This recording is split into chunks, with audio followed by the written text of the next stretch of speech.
Good evening, everyone. Thank you so much for coming. My name is Jen Hooker. I am the Adult Services Supervising Librarian here at the Mill Valley Library. Well, here is in Richmond, but where most of you are is in Mill Valley. And thank you all for being so patient and accommodating for our last minute pivot to this very interesting hybrid experience that we're all having. I meant to be there in person tonight. I also came down with like a head cold or something, so out of an abundance of caution, I wanted to make sure that I could be here, but also keep everybody safe. So thank you again for pivoting with us on a multiple points. Some of you, I think, have been to our prior emergency preparedness workshops, but if you don't know, September is National Preparedness Month. So in an effort to help Mill Valley get more prepared, the Mill Valley Library has joined with a variety of local organizations that are doing their best work to make sure that everyone is prepared for if and when a disaster hits. So tonight we have the Making an Emergency Plan workshop. I'm very excited. If some of you attended the Go Bag workshop last week, I covered a couple of the topics, but we're going to go much more in depth this evening with someone who is much more capable of presenting that kind of information than I am. So without further ado, I'm going to go ahead and hand it over to Leah Curtis. Thank you, Jen. If I can do it, anyone can do it. I'll just introduce myself for those of you I don't know already. I'm Leah Curtis from Southern Marin Fire District. I'm the Southern Marin Neighborhood Response Group Coordinator, and I find myself doing all kinds of preparedness work, working with the community to make sure we're all just a little bit more prepared. I do apologize. I couldn't be there in person. An abundance of caution, I wanted to make sure nobody else came down with anything. So we luckily were able to, with the Mill Valley Library, host this virtually as well. So let me go ahead and share my screen. All right, so you should see the first slide here. Can everybody see that okay? Make a plan. All right, as I said, I'm Leah Curtis from Southern Marin Fire District. This is done in partnership with Southern Marin Fire Protection District, and that includes Mill Valley Fire. I pulled a lot of resources from ReadyMarin.org that we also collaborate very closely with, and of course with the support of the Mill Valley Library. Just one moment, I will move that over. So today we're going to talk about planning for emergencies. I'll be sharing resources that you can download yourself and print for you or your family or your neighbors on ReadyMarin.org. I'll do a quick walkthrough of those forms that you either have in your hand or Jen emailed to you if you're joining us virtually. And you can fill these out at any time, but absolutely, if the moment strikes you, go ahead and fill it out as we're talking. So I'll give you a walkthrough of those, and then other resources and ways to plan for disasters, no matter how large or small, because it's the way we think about preparing that's really, really important to the way we act when disasters happen.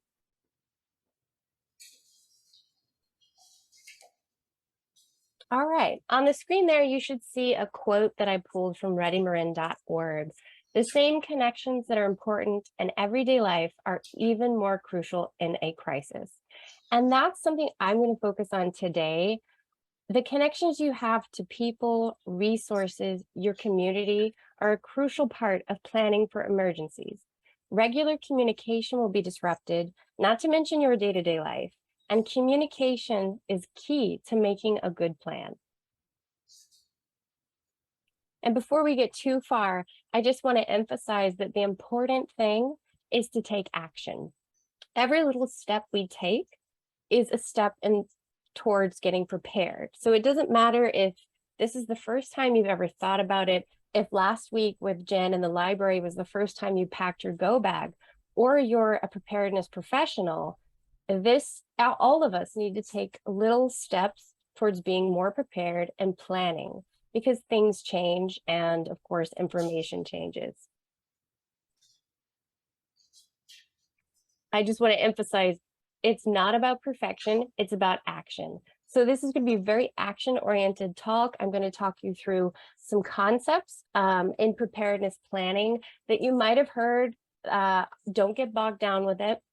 Just a fair warning on the next slide, in case you've heard these things before. I don't want anybody to run out of the room. Now, a lot of people don't, I guess, don't understand these concepts, but these are the simple concepts that all preparedness professionals use in planning for emergencies.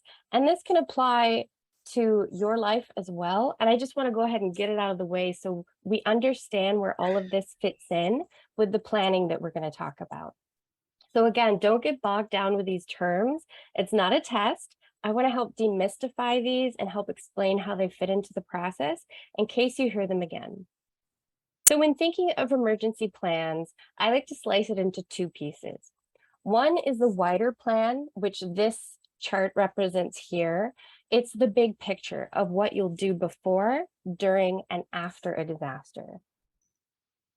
The next part of that, which is the handout you have, is the actual physical paper plan, what you've written down with your contacts, your communication plan, and where and how you and your family will go.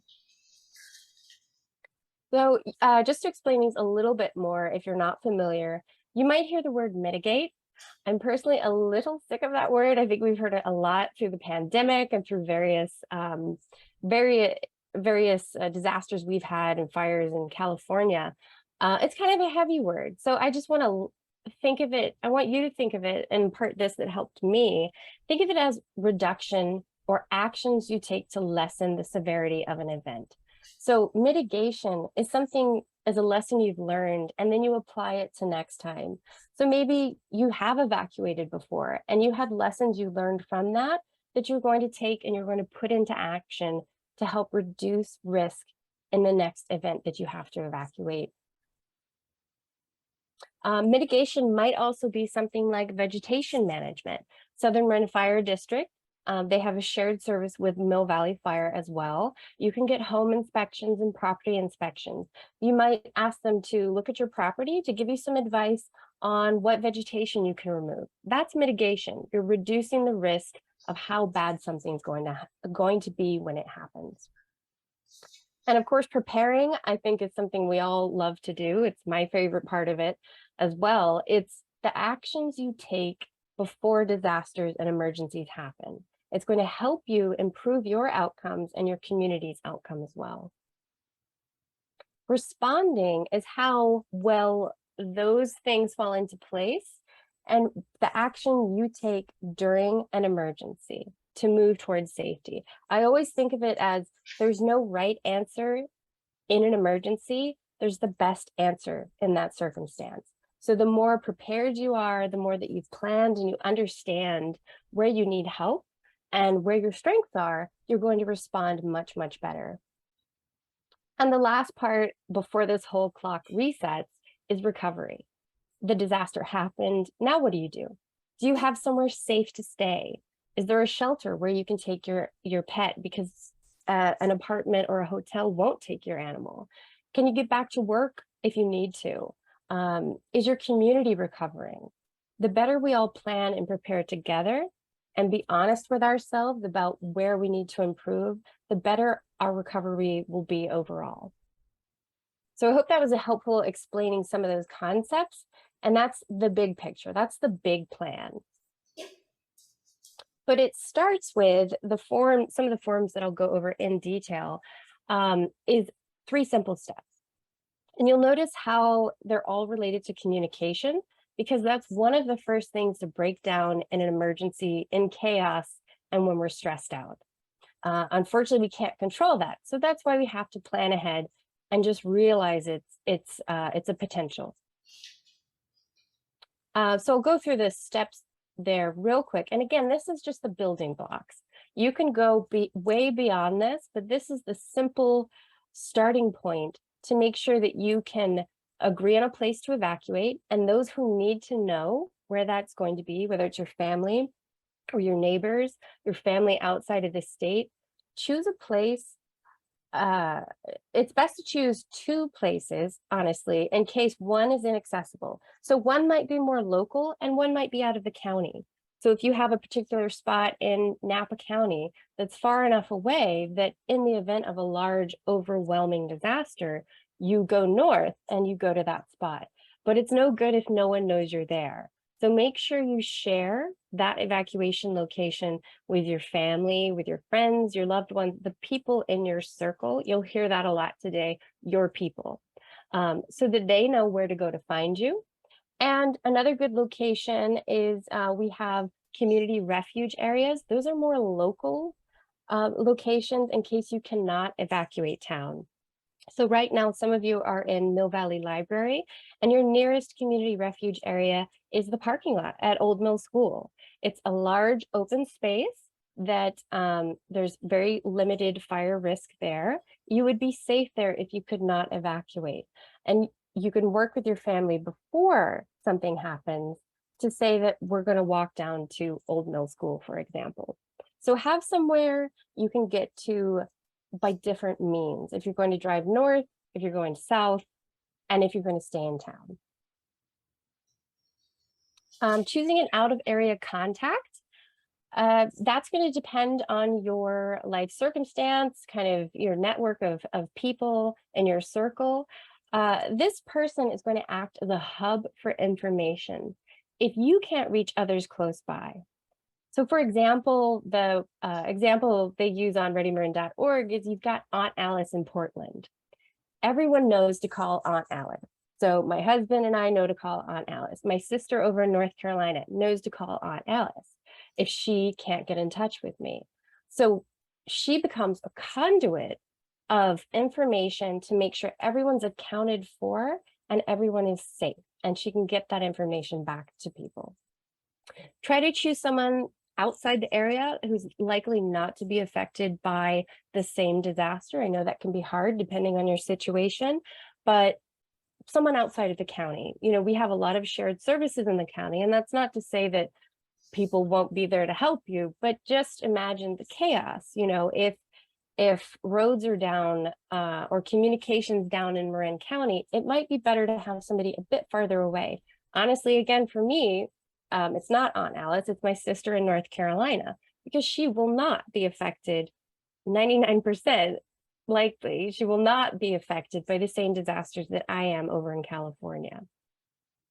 And the third step here to think about is making sure you have an emergency contact list.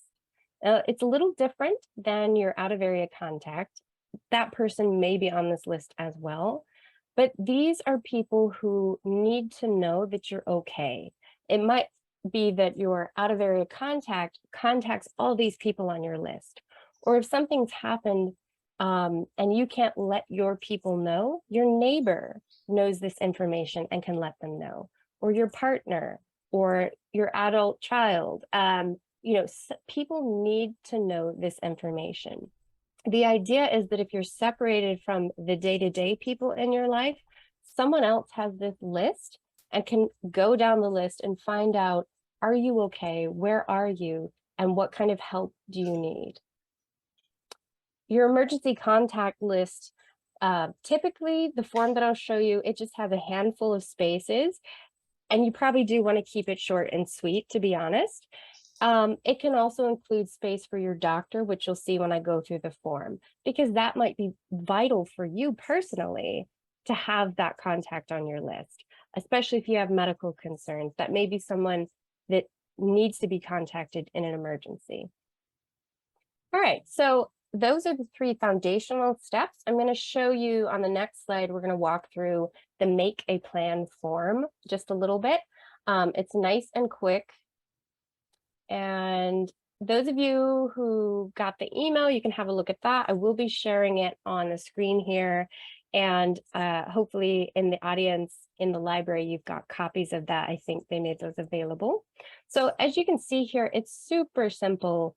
Our meeting spot. And there are prompts on here to make you think about why this information is important.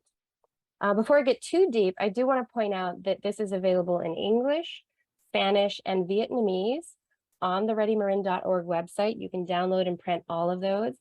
And there's a large print version available if you need a larger font. So this is quick because it is a short and precise form. This is really you could think of this as your communication plan, the who and the where, right? What are your movements going to be? Where can people expect to see you, and who's likely to know about it? So first in the top left, you want to pick a meeting spot. And it says our meeting spot because that's you and your people. That may be people in your household. That may be your neighbor. You know, it may be at least someone knows where you're going to be. And if you get separated, so if I get separated from my husband in an emergency and he's down in San Francisco and I'm up here, we have a place that we could both go to if home is not safe. All right. And then down here, it has a list where you can identify groups of people that could be your friends, again, neighbors, out of town contacts, family, who will want to be in touch with you and that you want to share this plan with. It's no good making a plan if everybody doesn't know what the plan is. And keep in mind for everything I'm saying today, it's important that you think about, you get a little selfish with this. This is your plan. I have a different plan than my husband because I have different contacts. I have a different work schedule and I work in a different location. On my list, I might put my sister in North Carolina. He might put one of his parents on his list. We might have different doctors on our list. Make sure whatever you do is tailored to your needs, because this is a plan that's going to get activated when your life is disrupted and you can't get to and see and talk to the people who you do every day on a normal basis. So just keep that in mind. It's not, you want to make sure your household knows everyone's plan in your household so we can all be accounted for. We have to be accountable to making good plans so we can be accounted for in disasters. And you'll see at the bottom of the page, there's a list. You can add your doctor, pediatrician, pharmacy, pet emergency. And for the pet emergency contact number, what does that mean to you? Is it a shelter? Is it your emergency vet? Is it a neighbor who you've agreed with can take your dog in if you're down, if you're up in Napa drinking wine, or you're down in San Francisco working, wherever you are, you have an agreement with someone to take care of your animals and your loved ones. So, you know, where, I'm sorry, my screen has gone a little wacky. All right, so keep in mind that not all shelters take animals. That's the human shelters and emergencies. They don't all take animals. So make sure you have a plan for your pets. Again, maybe that's a neighbor who will be able to take your animal in, care for your dog after an earthquake, and that sort of thing. One moment. Oops, start that over. All right, so at the bottom of that, there's a little resources, which I'll just share with you here. And you've probably got that in your bundle. It's very nice to have the reminders in there, but this form is a little bit more detailed on gathering your supplies. I know this is about go bags and stay boxes, and Jen did a great presentation last week, I believe, at the library on packing your go bags, and that's part of the plan. I know it sounds like a lot of tasks, but that's what a plan is. So this is a more detailed view of what's on the bottom of that make a plan form if you have the regular font size. And this is, I would just consider this a checklist. It'll help you walk through packing your bags, packing your stay box in case you need to shelter in place after an earthquake or a flood. And give yourself a pat on the back every time you check something off. You don't have to be 100% ready when you walk out the door today, but this will help you. It's a visual that will help you say, okay, I've got my plan. I know where my wallet is. I know I've got my bag packed with snacks and water and cell phone charger and a mask, but I need these things. And maybe this week you focus on getting those hygiene things and checking those off. Make it achievable. Nobody comes at this 100% ready. And then if I scroll through, so you'll see lots of details on the stay box as well. And for anyone who's not familiar with that, it's a concept of, it's a cache that you keep in your home. And again, as much as you can do, as quickly as you can do, because this is all personal to your circumstance. What are you able to put in your box today? What do you want in part of your plan? At the end of the month, what do you want to have in there that's ready so you feel safer and more prepared?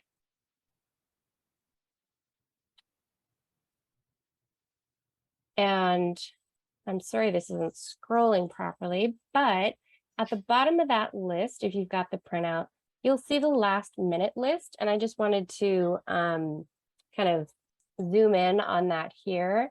The concept with the last minute list is it's 10 items. It's 10 and 10, 10 items that you could hopefully grab if you have, only if you have 10 minutes in an evacuation, or if you have to leave your home or there's an evacuation order. What are those 10 precious things that you don't want to lose, that maybe last time you left your home, you regretted, right? Maybe you left them behind. Maybe it's a pair of earrings from your grandma in the sock drawer. Put that on this list, name the item and the location, and have these lists with your go bags so that you don't have to run around thinking about it. A real life scenario in Scott Valley back in June, there was a house fire. And many of the surrounding homes were evacuated. And I'm not saying it's right or wrong, it's just what we do in emergencies. People were running back in their homes to get things that they had forgotten, to get things that were precious to them. So we want to avoid that. We want to be prepared and plan this out. So go ahead and when you go home, maybe tonight or tomorrow, you can walk around your home and say, these are the things I really don't want to lose. And another fun idea, in case, again, you're in a situation where maybe someone else is home and they don't necessarily know which photo album you want. Maybe put a little sticker on there so it identifies, or a colorful dot sticker to say, that's the one. So when you're on the phone with them, the one with the green sticker, and you talk about this and plan this and share this beforehand. And again, these are 10 items that are precious to you personally, only if you have time to run around and grab them, but at least you'll have something. So that one's super simple. It's just a good reminder and refresher that we don't want to do all this when we need to get out the door. And this one is another handout. Again, you can download and print for those in your wider network from ReadyMarin.org. Hopefully you can take these home with you today as well. And this is geared towards caregiver emergency planning. Again, it's a wonderful checklist with prompts and questions. Is your caregiver, whether that's for your children or an older adult, someone with access and functional needs, are they registered with Alert Marin to get emergency and evacuation alerts? They may not live in Marin, but they commute here and they work in your home. They need to know your plan as well. They need to have their own go bag as well. And they need to know where those things are located, knowing how to turn off gas. This is just a checklist, an honest checklist of information that will be valuable if you're not in your home. And quite frankly, we should all know if we are in our home, whether you have a caregiver or not. I would look at this list and say, do I know the poison control number? Do I know how to turn off gas if they're after an earthquake?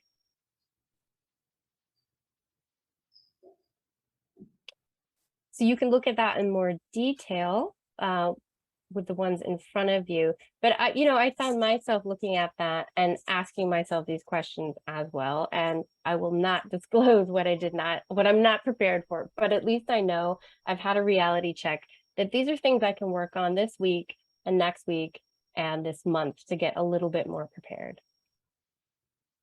And that's a nice segue into another resource I wanted to share. If you or someone in your circle has access and functional needs, consider visiting marinsil.org to find out more about the Powered and Prepared program. That's the Marin Center for Independent Living. It focuses on ensuring the safety and disaster readiness of older adults and people with disabilities and emergencies.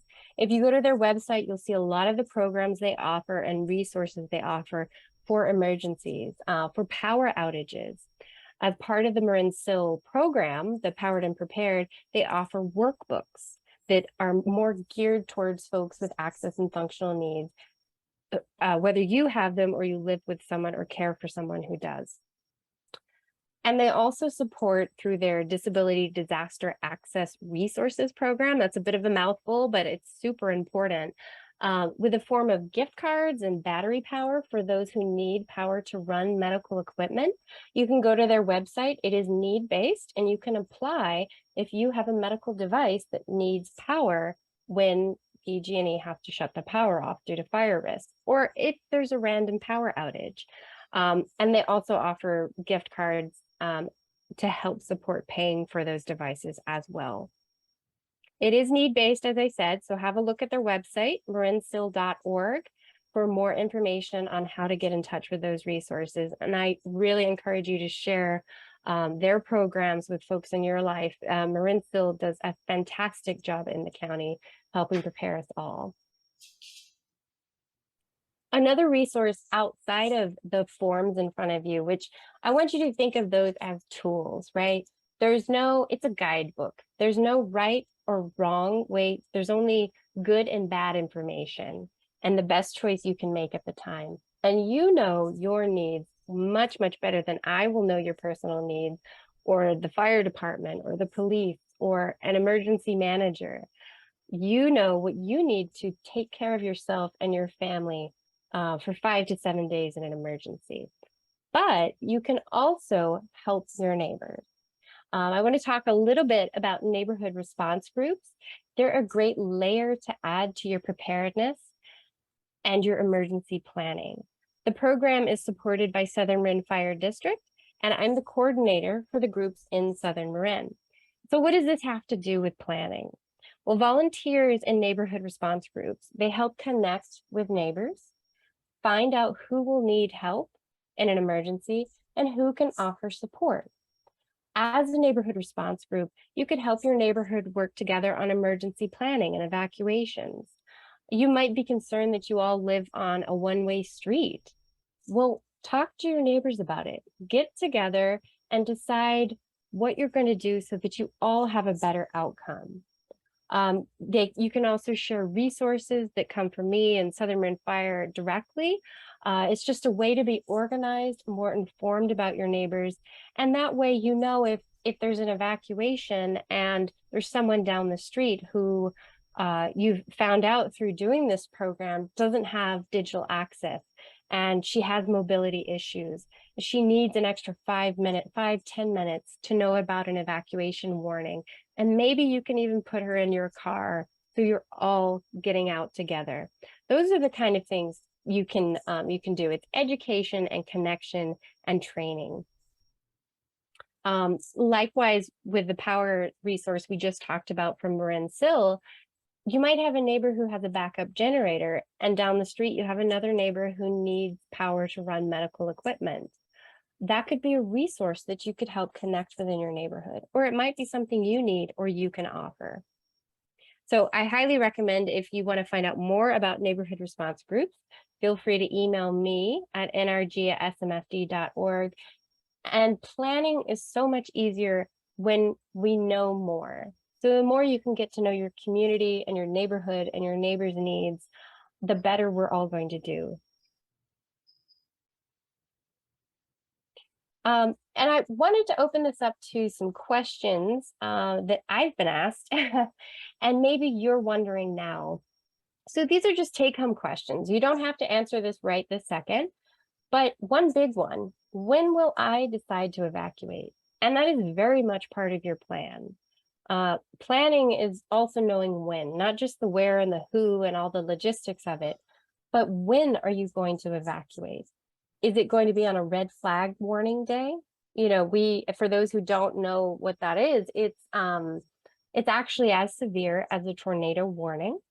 It's a day that the Weather Service, through all their parameters, has decided that it's very dangerous for fire risk. So again, if you live in that town, with a one-way road and you need a little more time to get out of town, is that when you choose to evacuate?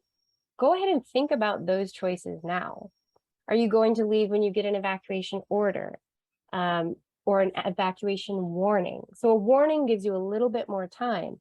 And maybe that's time you can take to knock on your neighbor's door to help let her know about the evacuation.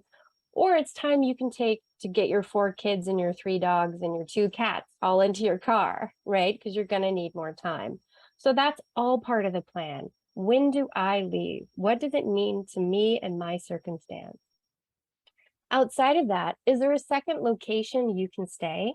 If it's not safe in your home after an earthquake, or maybe it's flooding, or maybe it's fire, any slew of the natural disasters that we have, or maybe you need a temporary living situation because you need electricity. Is there a location you can go to? Is that a friend? Is that a family member? Is it a shelter? I recommend, and I've heard this across the state in different talks that I've listened to, go ahead and get yourself an Airbnb account. I know when we had the fires back in 2017 in Santa Rosa, people were going on Airbnb to find accommodation, and sometimes they didn't even have to pay for it.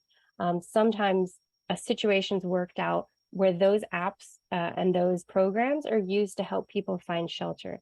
So part of your planning is to help reduce the risk that you're not going to have a place to stay by asking yourself now, where will I go if I can't stay in my home?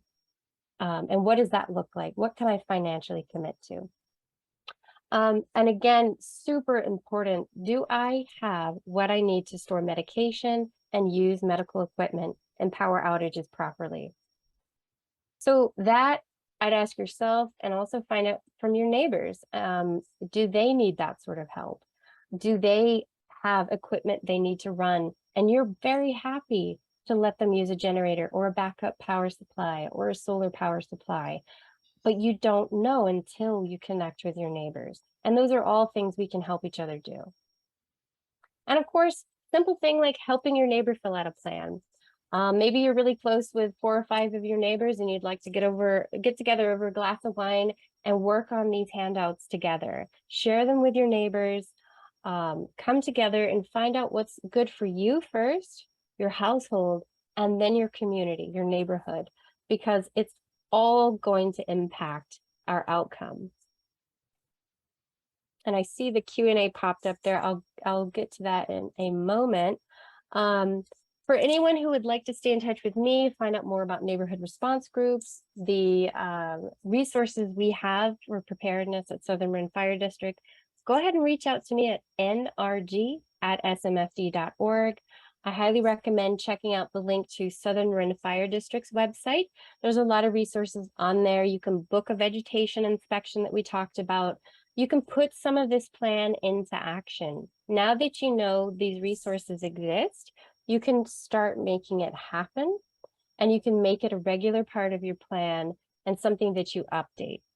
And there's also, of course, a multitude of resources on ReadyMarin.org.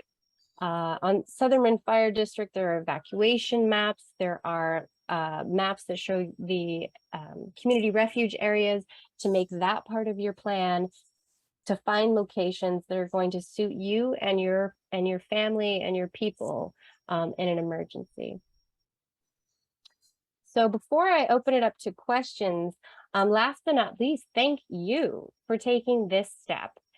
Everything you do, every bit of education you do, every talk you attend, you'll start to see the pieces fit together. You know, the talks about go bags and defensible space, those are pieces of your plan. Those are pieces that we need to fit together so that we have better outcomes after and during disasters. So thank you to Jen Hooker and the Mill Valley Library for hosting this series. Thank you so much for making it a hybrid situation so we could continue. Of course, to Southern Marin Fire District for their support, and ReadyMarin.org for the resources. With that, I'm going to stop sharing and open it up to questions. I know that was kind of fast and furious. Does anyone in the room there have questions?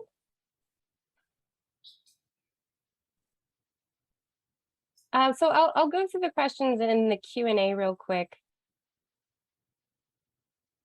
Yeah, so Margaret Fisher, who's online with us today, she asked if Zone Haven will send red flag days via Alert Marin. I understand that Alert Marin will tell us that we need to evacuate now. So they will not tell you on a red flag warning day that you need to evacuate. That choice is up to you. You will hear about red flag warnings, and as you drive around town, you'll more than likely see some signage put up about red flag days. There are alerts, and of course, Southern Marin Fire District updates that information regularly. They won't tell, Alert Marin will not tell you to evacuate unless it's an evacuation warning, giving you a few more minutes for yourself to decide if you're ready to leave now, or an evacuation order where everybody has to leave now. Another question from Cynthia in the chat. I'm not likely to acquire a satellite phone to use to call my contacts in a disaster. There used to be many pay phones with the old AT&T copper wiring, non-digital in town. Where are pay phones that would work in cell service if cell service is down these days? That is a great question, Cynthia. I will try to find out where some old telephone booths or pay phones are. One tip I have is try to text. If you can't get through on the phone in an actual phone call, you might be able to get a text through. So it's worth a try. In regards to alerts during cell phone outages and power outages, a Noaa weather radio, that's Noaa, weather radio uses a different system. It's, an old-fashioned radio, and it will receive emergency alerts. Of course, you have to turn it on. So maybe on a red flag day that hopefully doesn't coincide with a power outage, but maybe you switch on your Noaa weather radio and you'll get alerts that way as well. But I know texting, you can try to text or go somewhere that has cell service, let people know you're okay, but you can't stay in regular communications. And Margaret Fisher, yes, over in Edgewood, Margaret Fisher and Mara Meisner and a few others up there have started a neighborhood response group, which I touched on briefly here. I think some of you have heard about that before. And they are seeking volunteers on Florence Avenue. So if you live on Florence Avenue or you know some folks up there, tell them these people are out there. They're getting together, they're training, they're sharing resources to make everything a little bit better and a little bit more prepared for everyone in the community. And you can reach out to me and I'll get you in touch with Margaret and Marnie. I wanted to tack on too to Cynthia's question about making phone calls and not having cell service in an emergency. I have heard that occasionally a landline will have better success than a cell phone. So that is also an option for those of you who still have landlines.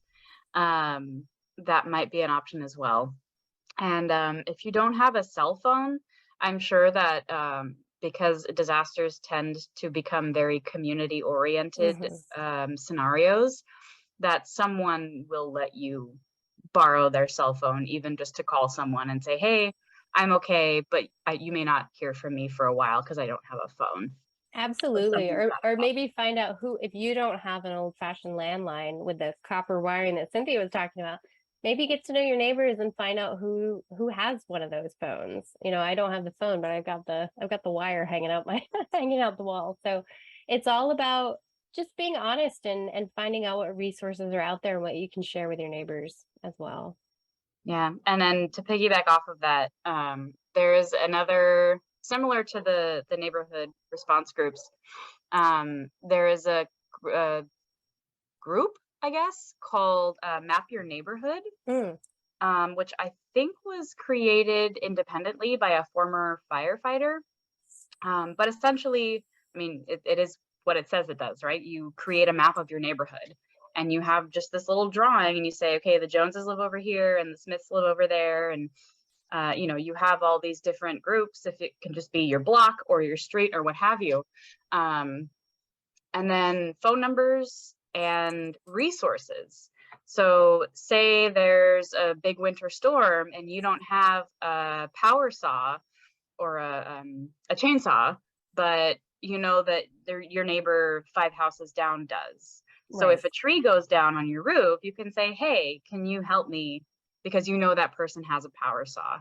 Or you know someone down the street has a CPAP machine or needs some sort of additional support, or maybe their family lives out of state and they could use checking in on. Those kinds of things would go on that piece of paper with a map on one side and the resources on the other. And then everyone in that community gets a copy of that map. So if anything ever happens, everyone has access to the same information and the same resources. That's great, Jen. That is, I believe I've heard of that. That is very, very similar to the neighborhood response groups. Part of the work that the volunteers do, like Marnie and Mara up on Edgewood that I mentioned, or near Edgewood community, is going out and canvassing the neighborhood and giving out these forms where you can put that information as much as you're willing to share, realizing that it doesn't go beyond your neighborhood, and it's all about helping each other with resources. Did anyone have any questions in the room there in the library? Nope. All right. Well, I hope you'll take those forms home and maybe print a couple extras if they have them there, and share them with your neighbors. Hopefully it makes it a little bit more simple. And remember, it's part of a bigger process, right? That piece of paper is just what you're going to do in the moment, but it's also about thinking about how you're going to act and respond, and how you're going to bounce back and recover from emergencies. And we do that by thinking about it and preparing together. And I love the idea of getting together with your neighbors and finding out, working on your plans together. Make it fun. Yeah, and thank you, Leah, again for doing this. This was fantastic. All right. Yeah, and if you ever have questions about any of this, I'm at the library 40 hours a week. You can get in contact with Leah through the info that she shared online. Yeah, and we hope that you all have a happy and safe evening. And thank you, Franklin, for being our tech guy. Thank you. Thanks, Franklin. Thanks, Jen. Thank you all. All right, bye.